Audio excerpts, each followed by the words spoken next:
Afternoon. As we shared with you towards the end of that last week, we said that we would come to you early and often as we prepare for severe weather. And so over the next few days, we're asking that all Jackson residents be weather aware. Monday through Wednesday morning, there's the potential of freezing rain, a wintry mix, and so we know that this has an effect on the condition of our roads, of other elements of our infrastructure. And so we want our residents to have all of the information necessary to contend with this severe weather. With that, I'm going to ask if Mr. Michael Hill with the National Weather Service would come forward and share some details about what we are expecting over the next few days. We're going to try to figure out this microphone situation before you have to. All right.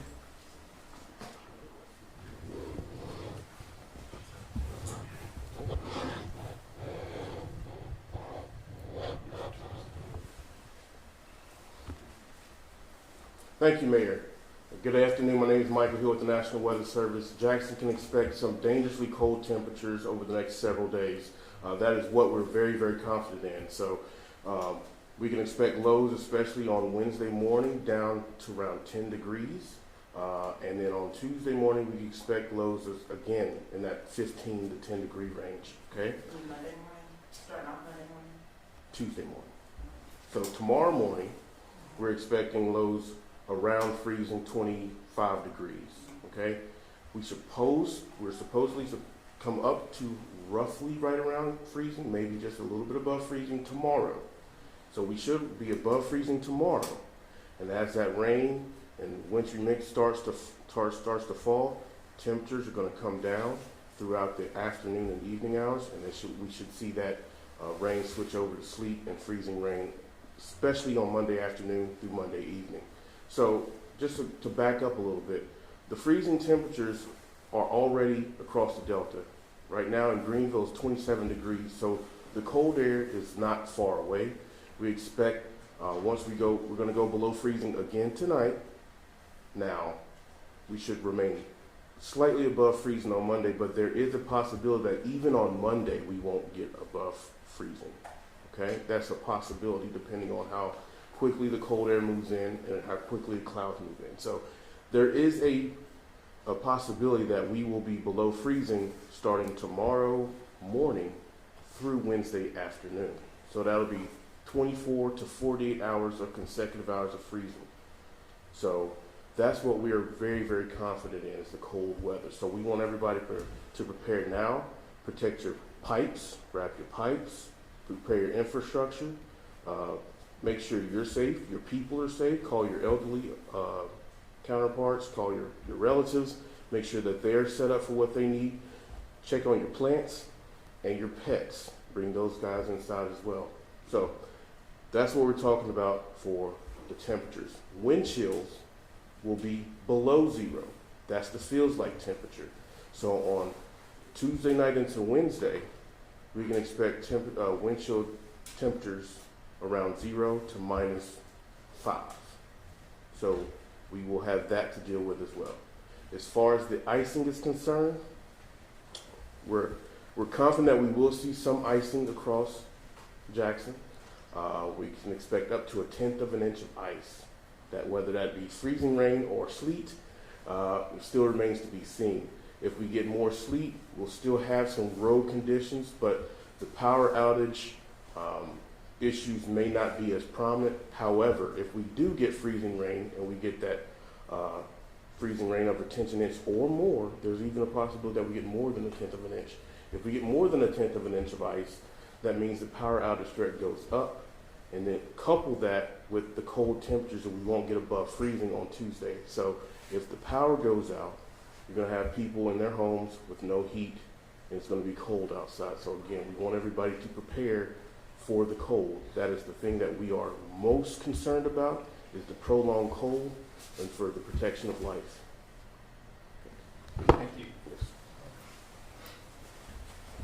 I'd like to thank Mr. Hill and the National Weather Service for providing critical information in these severe times.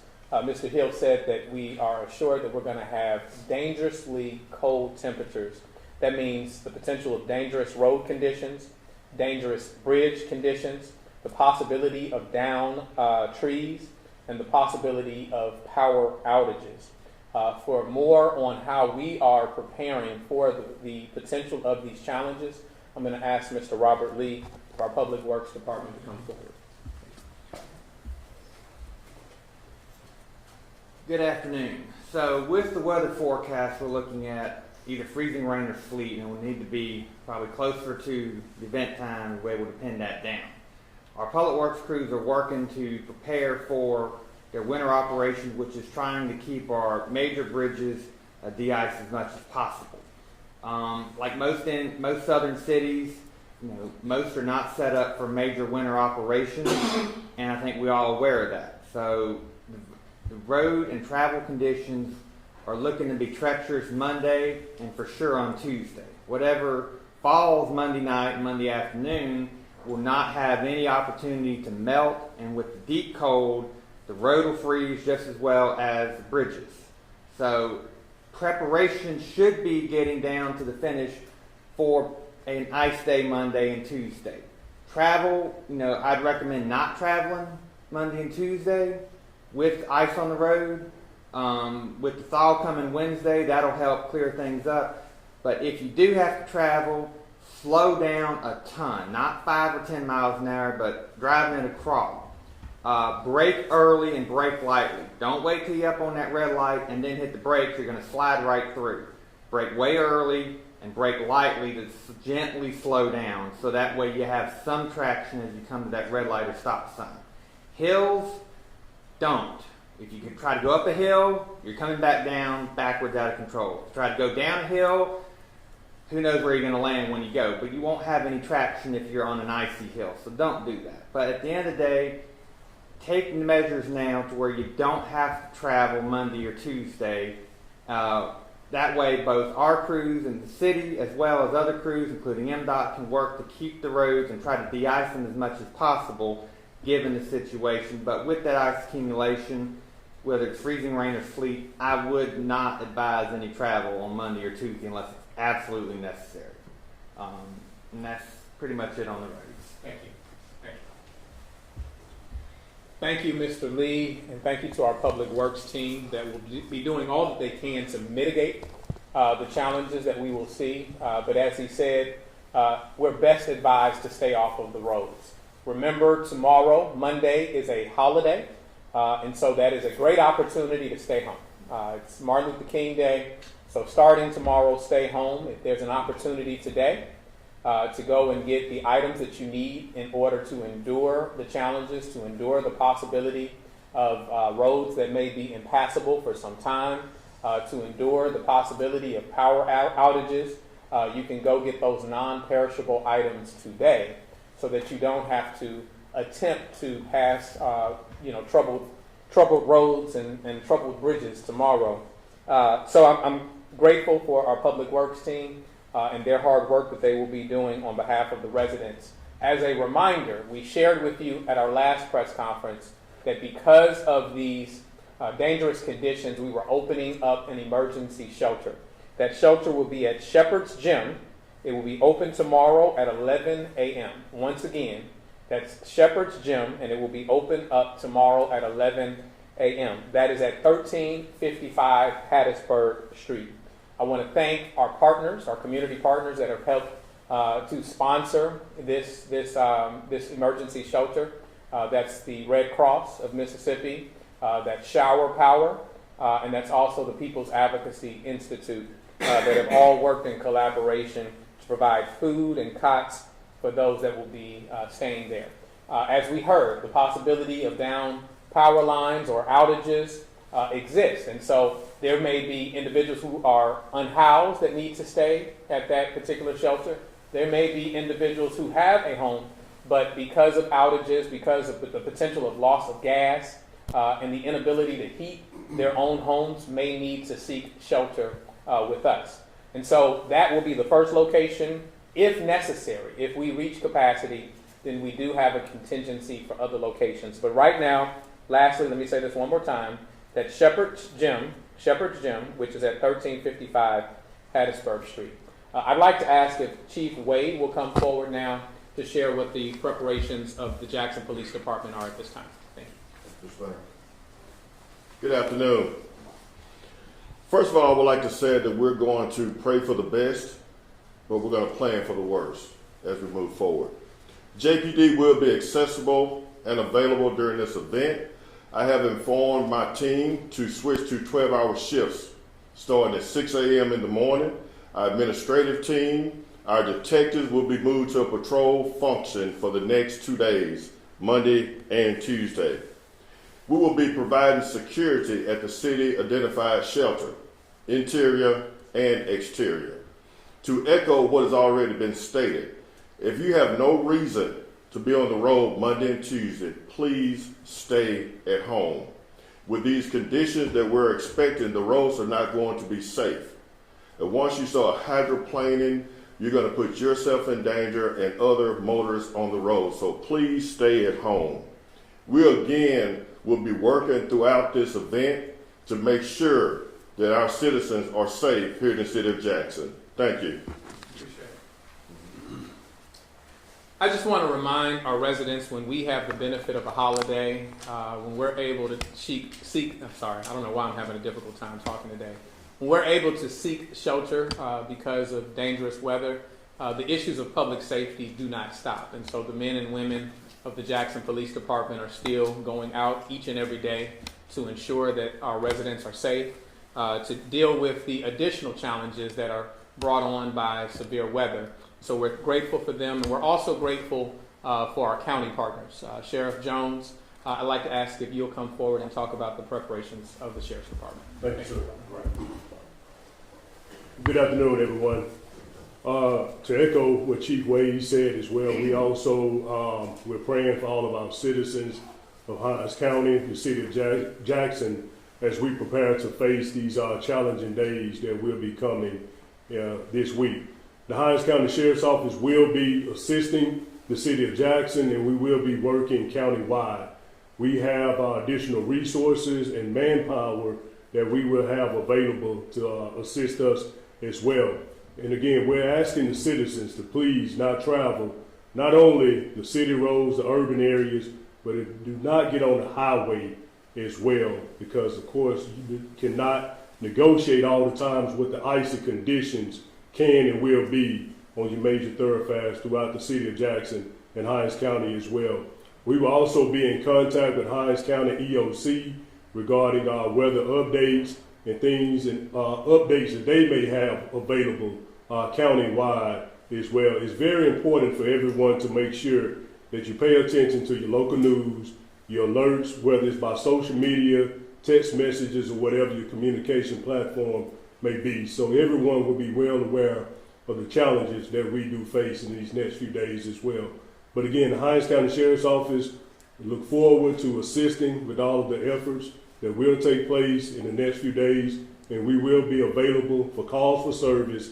And one thing that I will say to make sure that our citizens know that we also have a county-wide non-emergency telephone number, and that number is 601-352-1521. You can also contact that number countywide, and you will also have access to Hinds County EOC to report any downed trees or any other type of down power lines. Or I guess you may need to contact Energy for that, but majorly is for your downed trees and things that may block the roadways as well. Thank you all.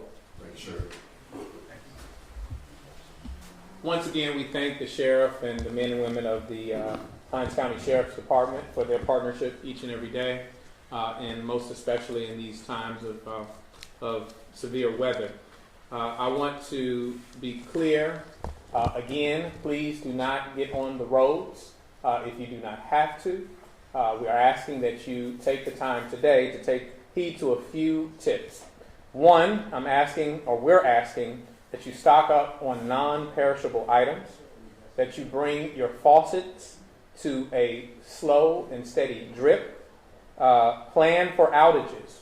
What we mean by plan for outages is stock up on blankets and flashlights so that you can stay warm and that you're able to walk around your home with flashlights, not candles, flashlights are a more safe alternative to that. Bring plants and pets inside, as they are in danger through the severely cold temperatures, and check on the elderly. This is the spirit of being a Jacksonian. So we're asking that, as you know that you have elderly neighbors that do not have the support, or maybe loved ones in the area, that you take the lead and you check on the elderly, whether it's your own family or neighbors and friends that you know. We're grateful again to the sheriff, to the chief, to our National Weather Service, to the Public Works Department, for all of the efforts that y'all are making in preparation for the storm. Sheriff, I do want to say that when we have these press conferences, it's not only for the benefit of our Jackson residents. We know that there are neighboring communities that don't have the benefit, or may not be as large and don't have press conferences. These tips are for everyone that will experience this weather within this vicinity.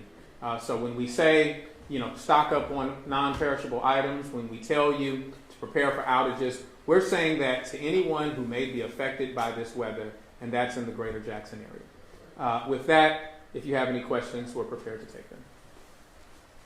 Mr. Lee, I just had a couple of questions about specific preparation plans. What specific things are being done to make sure that these bridges are not too slick, anything like that? So we do have salt that's available, and we also do spread sand on them to try to provide additional traction. Key is going to be what ends up falling on the bridges, whether it's water that freezes or whether it's sleet. And whether it's water that freezes, freezing rain, or whether it's sleet, will help us and guide us in how we're able to treat that. Because if it turns into a hockey rink, treating that's one way. If it's just a bunch of sleet pellets, that's actually a little more manageable. I'd rather have sleet, all sleet, than freezing rain, quite honestly. I don't think we'll be that lucky, though, in this storm. If I can add to that. First and foremost, I want our residents to know that the efforts of Public Works is to mitigate the challenge. It is still best that you do not travel on the roads. Sometimes we look at other communities, some of our neighbors to the north, and we look at the fact that they travel through these conditions on a frequent basis. There are a few things to consider. First and foremost, sometimes the composition of the materials that we pave our roads with is not the same as the roads that they pave. Secondly, they are stocked up on things like salt and other tools to mitigate the challenge of bad weather, which we simply do not have in the South. So that explains when people say, well, they laugh that cities close in the South when we have weather conditions like this. It's an entirely foreign thing to us as with respect to how frequently we deal with this and how budgets are made, how streets are paved, how conditions are dealt with on a regular and routine basis. And so no matter whether you've dealt with challenging weather living in a previous location, this still is not a safe place to travel on the roads when we have sleet and ice that are on our roads.